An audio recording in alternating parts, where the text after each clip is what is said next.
ಪಟ್ಟಿ ವಿಚಾರದಲ್ಲಿ ಸಿದ್ದರಾಮಯ್ಯರಿಗೆ ಬೇಸರ ಇದೆ. ಹೀಗಾಗಿ ನಿನ್ನೆ ಕಾರ್ಯಕ್ರಮದಲ್ಲಿ ಸಿದ್ದರಾಮಯ್ಯನವರು ಭಾಗವಹಿಸಿಲ್ಲ. ಪಟ್ಟಿ ವಿಚಾರದಲ್ಲಿ ಸಿದ್ದರಾಮಯ್ಯರಿಗೆ ಬೇಸರ ಇದೆ. ಹೀಗಾಗಿ ನಿನ್ನೆ ಕಾರ್ಯಕ್ರಮದಲ್ಲಿ ಭಾಗವಹಿಸಿರಲಿಲ್ಲ. ಮೈಸೂರಿನ ಚಾಮುಂಡಿ ಬೆಟ್ಟದಲ್ಲಿ ಎಂಎಲ್ಸಿ ರಾಜೇಂದ್ರ ಮಾಧ್ಯಮದವರ ಜೊತೆ ಹೇಳಿಕೆಯನ್ನ ಕೊಟ್ಟಿದ್ದಾರೆ. ನಿನ್ನೆ 2ನೇ ಹಂತದ ಸಂಪುಟ ವಿಸ್ತರಣೆ ಆಗಿದೆ. ನಮ್ಮದು ದೊಡ್ಡ ಜಿಲ್ಲೆ, ತಂದೆಗೂ ಚಾನ್ಸ್ ಕೊಡಬೇಕಿತ್ತು. ರಾಜಣ್ಣ ಅವರು ಸಚಿವರಾಗಿದ್ದಾಗ ಹಗರಣ ಮಾಡಿರಲಿಲ್ಲ, ಆದ್ರೂ ಅವರನ್ನ ಸಚಿವ ಸ್ಥಾನದಿಂದ ತೆಗೆದ್ರು. ಇದನ್ನ ಸರಿಪಡಿಸಿಕೊಂಡ್ರೆ ಒಳ್ಳೆಯದ್ದು. ಮಾಜಿ ಸಿಎಂ ಸಿದ್ದರಾಮಯ್ಯ ಅವರಿಗೆ ಬೇಸರವಿದೆ.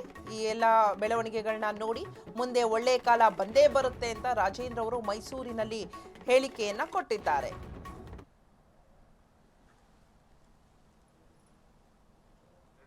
ನಿನ್ನೆ ಡಿ ಕೆ ಶಿವಕುಮಾರ್ ಅವರ ಮುಖ್ಯಮಂತ್ರಿಗಳ ಸಚಿವ ಸಂಪುಟ ನಿನ್ನೆ ಎಲ್ಲ ಭರ್ತಿ ಆಗಿದೆ. ಇಲ್ಲ ಒಂದು ಆಶಾಭಾವನೆ ಇತ್ತು, ತಂದೆಯವ್ರಿಗೆ ಸಿಗುತ್ತೆ ಅನ್ನೋ ಒಂದು ಭಾವನೆ ಇತ್ತು. ಯಾಕಂದರೆ ನಮ್ಮದು ದೊಡ್ಡ ಜಿಲ್ಲೆ ತುಮಕೂರು ಅಂತ ಹೇಳಿದ್ರೆ 11 ತಾಲೂಕು ಅಸೆಂಬ್ಲಿಗಳು ಬರೋ ಅಂಥದ್ದು. ನಾವೆಲ್ಲ ಇನ್ನೂ ಒಂದು ಜಿಲ್ಲೆಗೆ ಒಂದು ಸಿಗುತ್ತೆ, ತಂದೆಯವ್ರಿಗೆ ಸಿಗುತ್ತೆ, ಇಲ್ಲ ಅಂದರೆ ನನಗಾರ ಆಗುತ್ತೆ ಅನ್ನೋ ಒಂದು ಭಾವನೆಯಲ್ಲಿ ನಾವಿದ್ದು.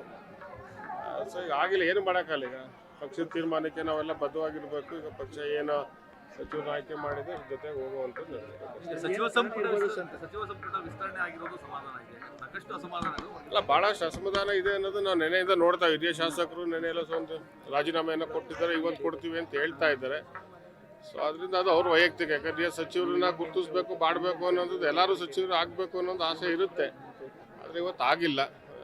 ಸೊ ಅದರಿಂದ ಅದೇನು ಪಕ್ಷ ತೀರ್ಮಾನ ತಗೊಂಡು, ಈಗ ಮುಖ್ಯಮಂತ್ರಿಗಳು ಇರ್ಬೋದು, ಮತ್ತು ಸಿದ್ದರಾಮಯ್ಯ ಸಾಹೇಬ್ರು ಇರ್ಬೋದು, ಪಕ್ಷದ ಅಧ್ಯಕ್ಷ ಮತ್ತು ನಮ್ಮ ರಾಷ್ಟ್ರೀಯ ನಾಯಕರುಗಳು ಯಾರೆಲ್ಲ ಬೇಸರ ಆಗಿದ್ದಾರೆ ಅದನ್ನು ಸರಿಪಡಿಸೋದು. ಪ್ರಶ್ನೆ ಇರುವಂತದ್ದು, ನೇರವಾಗಿ ಮಾತನಾಡೋರಿಗೆ ಕಾಂಗ್ರೆಸ್ನಲ್ಲಿ ಅವಕಾಶಗಳು ಸಿಗ್ತಾ ಇಲ್ಲ, ನೇರವಾಗಿ ಮಾತಾಡೋದೇ ತಪ್ಪಾಗ್ತಾ ಇದೆ. ಈಗ ನೇರವಾಗಿ ಮಾತಾಡಿ